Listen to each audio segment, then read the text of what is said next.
Hello. So, magto-throwback ako ngayon to October 2021 when I twitched the common shell duck na nagpakita sa Navotas.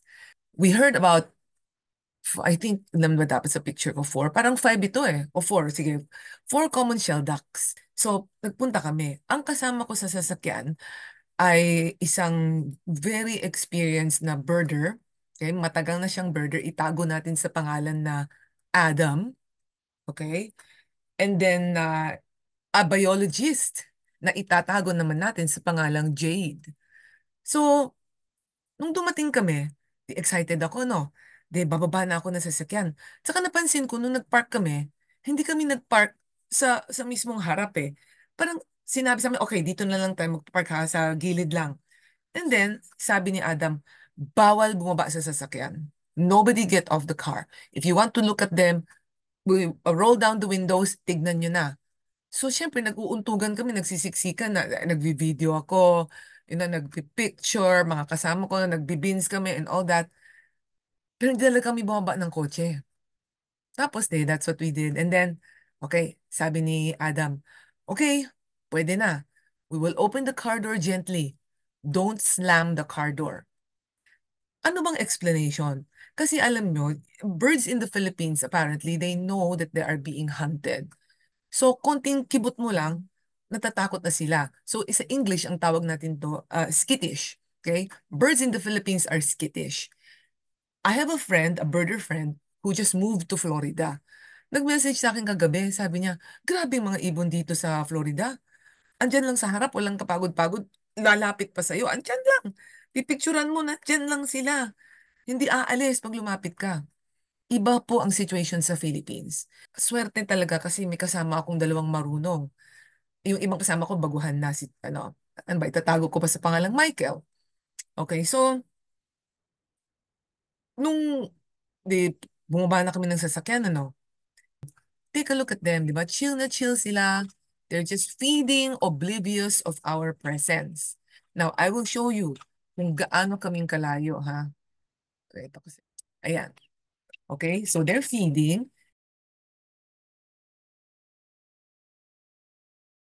Ayun.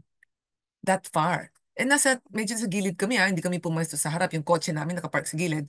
Tapos sabi ni Jade, who's the biologist, gusto niyang lumapit. Ngayon, nung pinapanood ko siya, hindi siya naglakad. Nag-duck walk. She squatted on the ground, okay, really low, and nag-duck walk siya.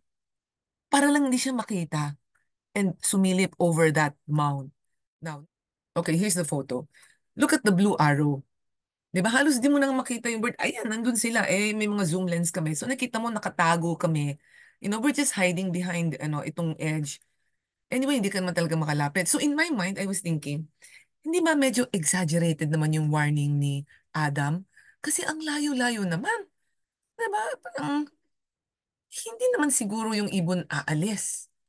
Now, habang iniisip ko yan, then, may dumating na van. And we knew that in that van were photographers. So, dumating sila, pinapanood namin, nilampasan kami.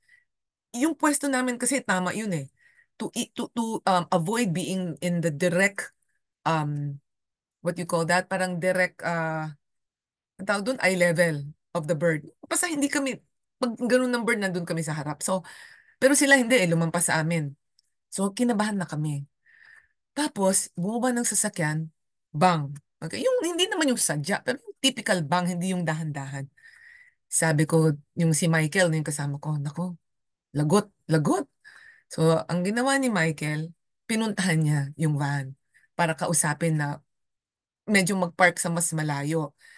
Alam niyo minsan, ang hirap nung ganun kasi baka parang you get accused of bad intentions.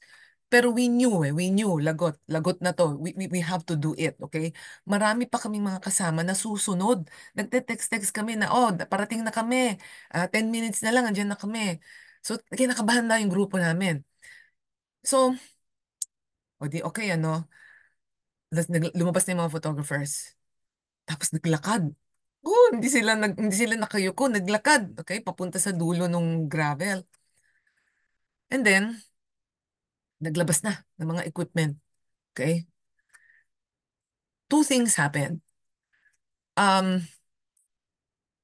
yung medyo, yung isa sa kanila, naglakad ng medyo mabilis, okay, towards the edge of that gravel, directly sa shell docks. Tapos yung tripod niya, ginanon. Now, again, hindi yung sinadyang parang vlog na ginanon, na hindi. Normal lang na ganon, pero hindi yung maingat. The moment that happened, okay, pause ko lang yung video ah. At this point, before I took the video, narinig ko na si Adam na parang nagsabi na, nako, iba na itsura. They stopped feeding. Naging alert na. And then, this is what happened next. Where are they going? Okay. Sabay-sabay nangyari, okay? Nung I was taking this video, nakita ng mga kasama ko yung nangyari dun sa kabila sa mga photographers na lumapit, directly naglakad, tapos nagbaba ng tripod. Tapos ako naman nakatingin dito sa kabilang side kasi yung mga kasama namin, nakita ko na 3 minutes na lang. Nandiyan na sila. Ngayon, ang maganda ang pinakita ng grupo ko. Ibig sabihin itong si Adam at saka si Jade. Kasi hindi sila nagalit. Nagsalita sila na, ay nako, ganon. Yun nga, the photographer went straight in the line of vision. Yun, I was looking for that word. Line of vision of the shell ducks. And then yun nga, medyo hindi gentle ang pagkababa ng tripod niya. Binigyan ng benefit of the doubt yung photographer na yun na baka hindi niya alam. Oh, he didn't know. And I was very lucky because I had two experienced birders in the car with me that day.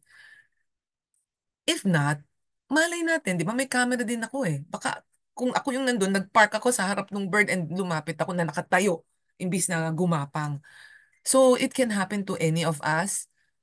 So again, my point, my point is only that if you want to go into bird photography, please learn how to be a birder first. Okay, ito ha. Magbasa kayo. Magbasa kayo. This is Audubon's Guide to Ethical Bird Photography and Videography. Read it. Okay. Another one. This is the birding guidelines in the Philippines of the BMB. Paano ba ako napunta rito? Okay, I went to this page by Haribon. Tapos pwedeng i-download. So, ayan. Okay? And basahin nyo yan. A third one is care of Attorney Gomez. Hindi ko alam na meron palang article ang National Geographic. How to photograph wildlife ethically. So, hindi lang sa ibon. Let us include all wildlife. Kaya kung ikaw, landscape photographer ka, or you are, I don't know, portrait photographer, and gusto mong mag-shift to birding, to bird photography, nakikiusap na talaga ako, mag-aral muna kayo paano maging birder. Paano? You can message me here in Bird With Us. You can contact the Bird Club, Wild Bird Club of the Philippines. Or kung may kilala kayo mga birder, kausapin niyo sino bang kilala. The welfare of the bird comes first before your perfect shot. Number two, if you want to be a bird photographer, you learn how to be a birder first. Thank you for watching. Bye.